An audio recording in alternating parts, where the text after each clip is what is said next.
राधे राधे दोस्तों, आज हम आपको सुनाएंगे भगवान की श्रद्धा और विश्वास की बहुत ही अच्छी कहानी। अगर आप हमारे चैनल पर नए हैं तो प्लीज़ हमारे चैनल को लाइक करें, सब्सक्राइब करें और शेयर करें। एक गांव में एक साधु बाबा रहते थे।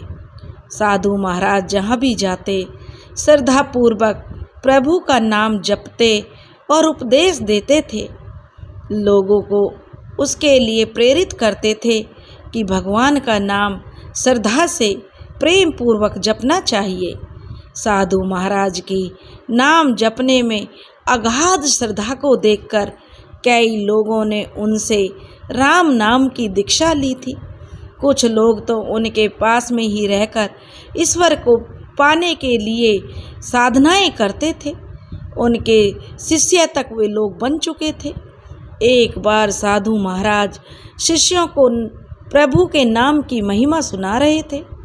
तब उन्होंने कहा, अगर मन में सच्ची श्रद्धा हो तो राम का नाम जपने मात्र से ही मनुष्य अपने जीवन के सभी संकटों से पार हो जाता है।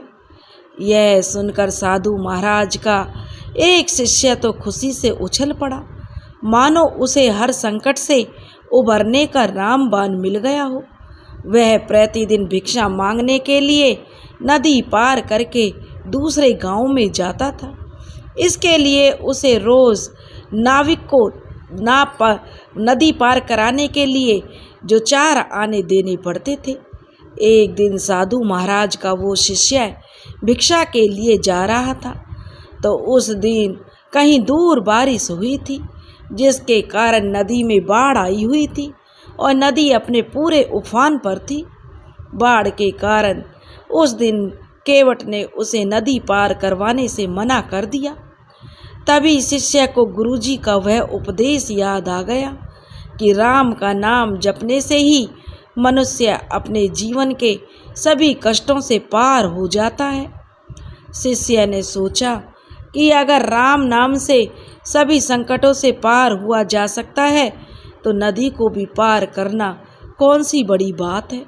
लेकिन फिर भी उसके मन में संदेह था कि कहीं मैं नदी में डूब ना जाऊं। इसलिए उसने पहले गुरुजी से पूछना उचित समझा। वह वापस गुरुजी के पास गया और बोला, गुरुदेव, आज तो नदी में बाढ़ आई हुई है और केवट ने नदी पार करवाने से भी मना कर दिया है। अब मैं क्या करूं? कैसे भिक्षा लेकर आऊं? गुरुजी बोले, कोई बात नहीं, आज जल पीकर अपना गुजारा कर लेंगे। लेकिन जल पीकर निर्वाह करना शिष्य को तो मंजूर बिल्कुल नहीं था।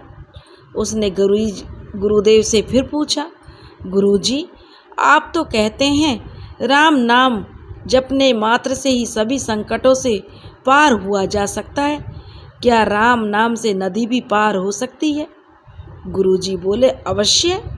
श्रद्धा पूर्वक लिया गया राम का नाम सभी संकटों से पार कर देता है, इसमें तो कोई संदेह नहीं है। फिर शिष्य बोला, तो नदी पार हो सकती है। गुरुजी की बात सुनकर शिष्य फिर से नदी की ओर चल दिया। शिष्य को पक्का विश्वास तो नहीं था कि वह नदी पार हो जाएगा, लेकिन फिर भी राम नाम की परीक्षा तो लेने में क्या हर्ज था। वह नदी में उतरा। उसने एक बार राम बोला और एक कदम आगे बढ़ाया तो कुछ नहीं हुआ। 2 बार राम राम कहा और फिर आगे बढ़ा, कोई भी प्रभाव नहीं दिखा। अब वह राम राम बोलते बोलते नदी के आगे बढ़ने लगा। पानी उसकी गर्दन तक आ पहुंचा। अब उसने बहुत सोचा कि राम नाम तो बेकार है, केवल लोगों को उपदेश देने के लिए है। गुरुदेव तो झूठ बोलते हैं। अभी उसके मन में ऐसे विचार ही चल रहे थे कि इतने में इतनी बड़ी लहर आई कि उसे बहा कर ले गई। शिष्य बेचारा गोता खाते खाते किसी तरह किनारे जा लगा। उसे गुरुजी पर बड़ा गुस्सा आ रहा था। उसने जाकर अपनी सारी आप बीती गुरुजी को सुनाई और बुरा भला कहने लगा। शिष्य कहने लगा, अरे झूठे, ढोंगी, पाखंडी गुरु, कोई मरे या जिए इससे तुझे कौन सा फर्क पड़ता है। किसी तरह जो आप तो जो बैठ गए हो गुरु का चोला पहन के, बस वह जो उसके मुंह पर आता अनाप शनाप उपदेश जो कहने लगा, गुरु को गालियां देने लगा। गुरु का चोला पहनकर अनाप शनाप उपदेश बकता रहता है। आज तेरे उपदेश के चक्कर में मैं तो मरते मरते बचा हूँ। ये ले अपनी कंठी माला, आज से मैं पूरी दुनिया के सामने तुम्हारी पोल खोल कर रख दूंगा। यह सब सुनने के बाद भी गुरुजी तो शांत बैठे मुस्कुरा रहे थे। इस तरह मुस्कुराते देखकर शिष्य गुस्से में लाल हो गया और आपा खो बैठा और बोला, मैं गांव वालों को तेरी असलियत बताने जा रहा हूँ, पाखंडी गुरु घंटाल। यह कहते हुए शिष्य फिर से नदी की ओर चल दिया। अब पीछे पीछे गुरुजी भी चल दिए। जब नदी के किनारे पहुँचे तो नदी पूरे उफान पर थी। शिष्य नदी के किनारे पर बैठकर नदी के शांत होने की प्रतीक्षा करने लगा। तभी गुरुदेव भी नदी के किनारे पहुँच गए और बिना रुके नदी में उतर गए। जैसे ही साधु महाराज नदी में उतरे, नदी ने उन्हें रास्ता दे दिया। यह देखकर तो शिष्य दंग रह गया। उसे अपनी भूल का बड़ा एहसास हुआ। उसे बड़ा पछतावा हो रहा था, अपनी भूल पर बड़ा पछता रहा था। उसे बड़ा पश्चाताप हो रहा था। पश्चाताप की अग्नि में वह जलता हुआ नदी में कूद पड़ा। उसी समय उसे जीवन मरण की, अपने जीवन की कोई परवाह नहीं रही थी, ना ही उसको अपनी कोई सुध थी।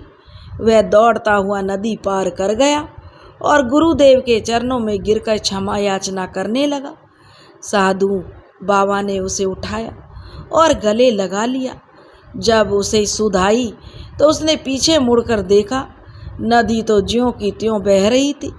उसने आश्चर्यपूर्वक गुरुजी से पूछा, गुरुजी ये क्या रहस्य है? जब मैंने राम का नाम जपा था तब नदी पार नहीं कर पाया, और जबकि मैंने कुछ नहीं जपा फिर भी नदी पार हो गई, ऐसा क्यों? गुरुजी बोले, श्रद्धा का चमत्कार है बच्चे। नाम तो श्रद्धा को साधने का जरिया मात्र है। तुम राम कहो या कृष्ण कहो, उससे कोई फर्क नहीं पड़ता। अगर श्रद्धा सच्ची है तो तुम्हारा कोई भी नाम विचार तुम्हें संकटों से पार करा सकता है, और यदि तुम्हारी श्रद्धा ही नहीं है तो तुम्हारे सारे नाम बेकार हैं। गुरुजी आगे बोले, जब तुम पहली बार नदी पार कर रहे थे उस समय तुम्हें नाम में कोई श्रद्धा नहीं थी। उससे जो है तुम्हें उस श्रद्धा में संदेह था, लेकिन जब तुमने उसी नाम से मुझे पार होते देखा तो तुमने अपनी भूल का एहसास हो गया। तुम अपने जीवन की परवाह किए बिना पूर्ण समर्पण तुमने प्रभु को कर दिया, और यही श्रद्धा है। दोस्तों, अगर आपको हमारी कहानी पसंद आई हो तो प्लीज़ हमारी कहानी को लाइक करें, सब्सक्राइब करें और शेयर करें। राधे राधे।